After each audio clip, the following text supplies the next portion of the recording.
Buddy, I finally got my Supra tags, and it was a nightmare. So what I had to do originally, I brought all of my paperwork. I imported a car from JDM Expo from Japan, who are great, really good about responding to my emails, like super responsive. Aside from the 12-hour time difference from Japan, I purchased through them, and originally I got the car about a month ago, but I wasn't able to register it yet because I didn't have a lot of things. So I'm just going to talk about the things that I needed. And the first thing that I needed when I originally brought my plates my paperwork into the DMV was I needed them translated, because the Japanese company had given me all of the paperwork in Japanese. So I had to take that and respond back to JDM Expo and ask them to translate everything, which they did. And as soon as I got that, they had given me an invoice, which was used as the bill of sale, and a lot of importing paperwork. If you are going to import a car from overseas, I would definitely recommend buying from a dealer who will handle the import fees for you. I ended up paying about $2,000 for everything, and then $2,300 total for them to deliver from the port to my house. That way you don't have to worry about getting an escort when you're at the actual port. So I got all of that, and when I got that finished, I went to the DMV. They told me to translate it. I said okay. I came back and I got somebody else who said, oh no, you're supposed to take all this translated paperwork to the North Carolina Licensing and Theft Division. So I was like, okay. So I ended up driving out there with the Supra, which they need to see the actual car, and they'll do their inspection, just make sure that it drives. So I drove all the way out there. The first time I went, they were actually closed, and I ended up having to come back a couple days later. But I went back there with all my paperwork. The guy came out, he was really cool, and in North Carolina, this is where all this is, by the way, he came out, and I needed an LT 270 is the form that I needed, which basically just says the car is from, overseas, and it's drivable. So he came out, he looked at the car, he said it's good to go. He took the chassis code, which is the 12-digit VIN, not like 17 in the States.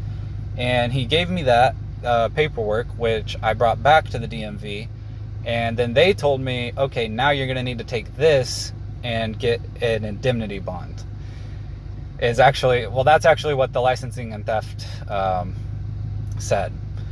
And I was like, okay, what the hell is that, first of all?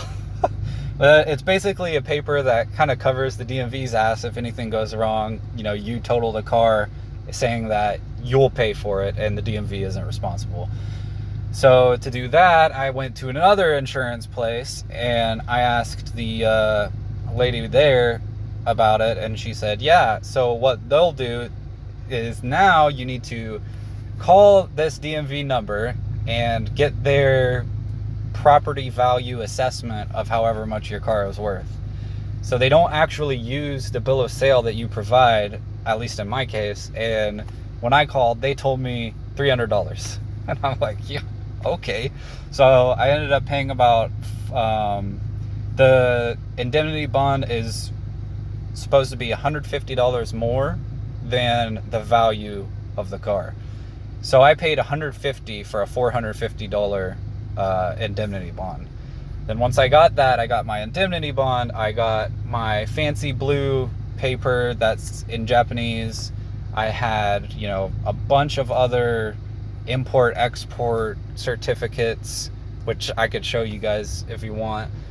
And I finally brought it back into the DMV, and I went in, and she didn't know whether to use the actual property value of the car or the car's amount that was on the bill of sale. So whenever I did that, she told me, you might get a letter in the mail, but I got my plates.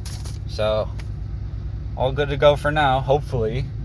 Praying I don't get anything in the mail that says, anything about some other fees or required documents, because this has been a nightmare. It's really hard to find information about it. I know if you guys are familiar with the DMV at all, which I'm sure plenty of you are, watching me talk about my car, like, you can't call them. It's not on their website, and I had to go in and stand in line a total of like 5-6 times at the DMV. There's a lot of hours of my life I'll never get back. But the good news is that I'm able to drive my Supra on the road. So that's awesome. And other than that, that's really all I gotta say. If you guys got any questions or you want to know anything else about how I got it registered, just comment it down below, and take care.